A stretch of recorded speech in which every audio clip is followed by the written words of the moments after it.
मला अहिल्याताईंचं बोलणं पटतंय. त्या म्हणतात तसंच वागूयात का आपण?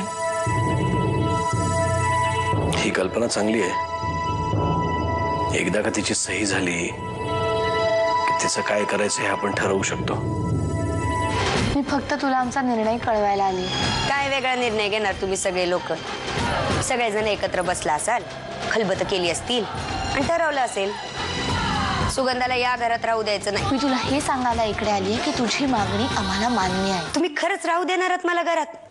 हो, तू अट घातली होतीस ना, ती मान्य केली आम्ही. तू या घरामध्ये राहू शकतेस. त्यामुळे आता चल, उठ आणि मुकाट्याने सह्या कर. उद्या सकाळी करते की सह्या? का? अगं नाही, ते काय म्हणतात माहितीये का, की संध्याकाळच्या यायला ना महत्वाची कामं करू, उद्या सकाळी छान आंघोळ पांघोळ करून मग येते की सह्या करायला.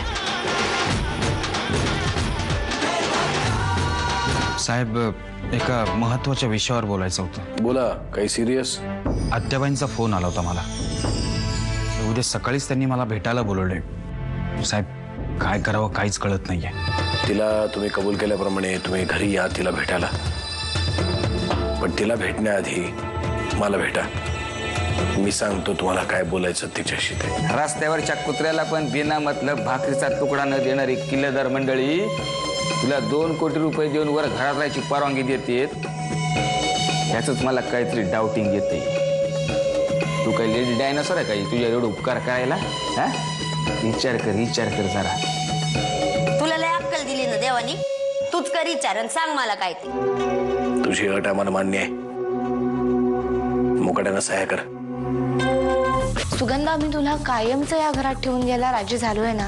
माझी अट मान्य केली आहे, त्याचा पुरावा काय माझ्याकडे? कसला पुरावा?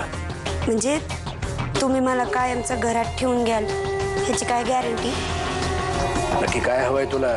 मला एखाद्या असल्या कोर्टाच्या स्टॅम्प पेपरवर असं लिहून द्या की तुम्ही मला या घरातनं कधीच बाहेर काढणार नाही म्हणून. कसला स्टॅम्प पेपर? काय बोलतेस? शुद्धीवर आहेस का तू? मी काही लिहून घेऊन देणार नाहीये. जेलमध्ये सडत पडली होतीस, तिथून उचलून घरात आणलं. तर आता माज आला का तुला? मुकाट्यानं सह्या कर. तू सह्या करतेस की नाही? हे बघा, तुम्ही मला कागदावर लिहून दिल्याशिवाय मी कुठल्याही चिठ्ठ्यावर सुद्धा सह्या नाही करणार.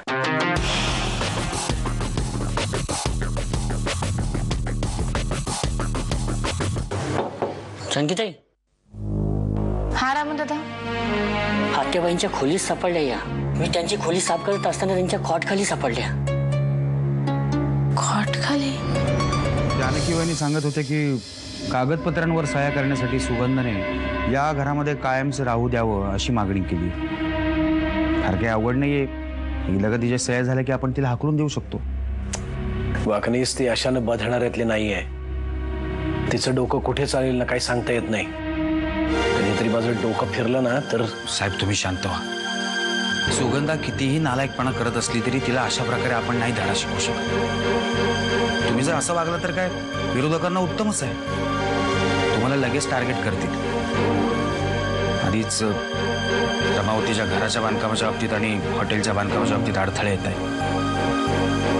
असं झालं तर मग विरोधकांना आयतं खोलीत मिळेल हातात. या प्रोजेक्टच्या संदर्भात जितके लोक आपल्या बरोबर आहेत म्हणजे कॉन्ट्रॅक्टर्स, आर्किटेक्ट्स, सगळ्यांना सांगून ठेवा की सध्या तरी हे प्रोजेक्ट होल्डवर आहे.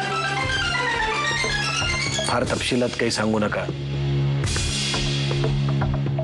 सुगंध वटणीवर आली की मग हॉटेलचा विचार करता येईल. ठीक आहे, आजच कळवतो. मी आणली आहेत औषधं घ्या.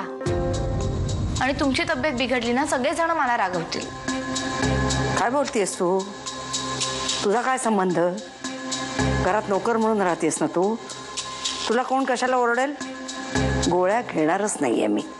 म्हणजे काय बोलायचंय ना ते नरसिंहाशी बोलीन. तुला खुलासे करायला मी काही बांधील नाहीये. दया दाखवून घरात ठेवली तुला तर डोक्यावरच बसलीस की तू. आणि पुन्हा बजावून सांगते तुला गोळ्या घ्या म्हणून माझ्या मागे लागायचं नाही.